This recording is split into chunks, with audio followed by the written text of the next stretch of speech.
Hello and welcome back to Humans in Society.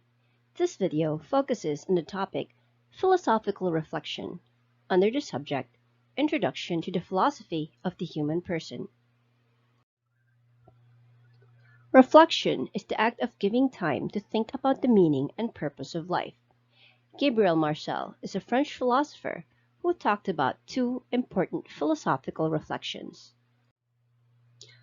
All people have the capacity to do two types of reflection: primary reflection and secondary reflection. Primary reflection is the ability to think logically, to construct and evaluate arguments, to break down whole ideas to its component parts, and to define the problem and find solutions. Secondary reflection is looking deeper into our own experiences to see the bigger picture of reality.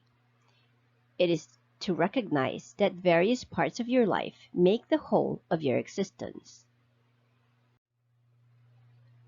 Moral philosophy talks about the STOP acronym when it comes to doing philosophical reflection. The process includes S, which is search for facts, T, to think and analyze, O for others, which means you consider the consequences of your decisions, and P is pray, to seek guidance and enlightenment from God. A framework of philosophical reflection was created by American philosopher Ken Wilber. It's called AQAL, or All Quadrants, All Levels.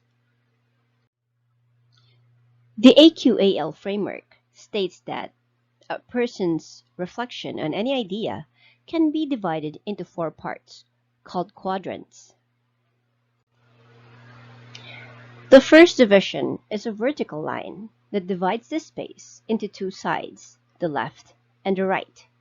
The left side represents the interior, subjective aspect of everything. The right side represents the exterior, objective aspect of everything. The interior, if applied to human beings, includes one's values, dreams, ideas, emotions, and beliefs. It basically consists of one's inner life. It cannot be seen or measured, but can be experienced directly. The exterior side of everything are the things that we can see, measure, and touch. They include the physical objects around us, including our own bodies.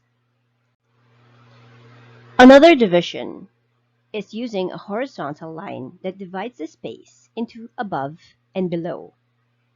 Above the line represents what is singular, individual, or one.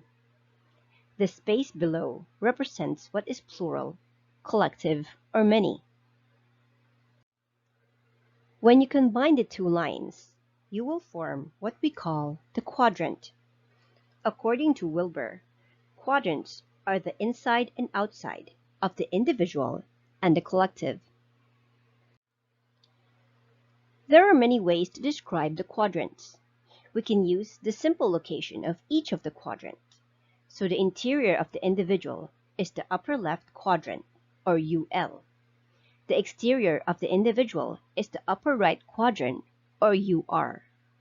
The interior of the collective is the lower left quadrant, LL, and the exterior of the collective is the lower right quadrant, LR.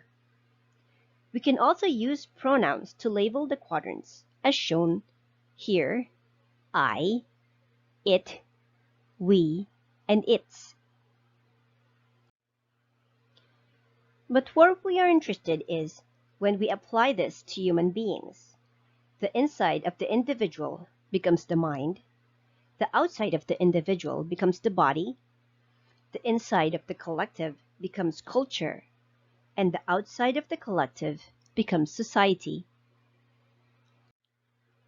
Now, when we reflect on the nature of any concrete issue, like poverty, corruption, global warming, we can just put the issue at the center of the quadrant and analyze its mental, physical, cultural, and social components. This is looking at an issue from an all-quadrant, multiple, and holistic perspective.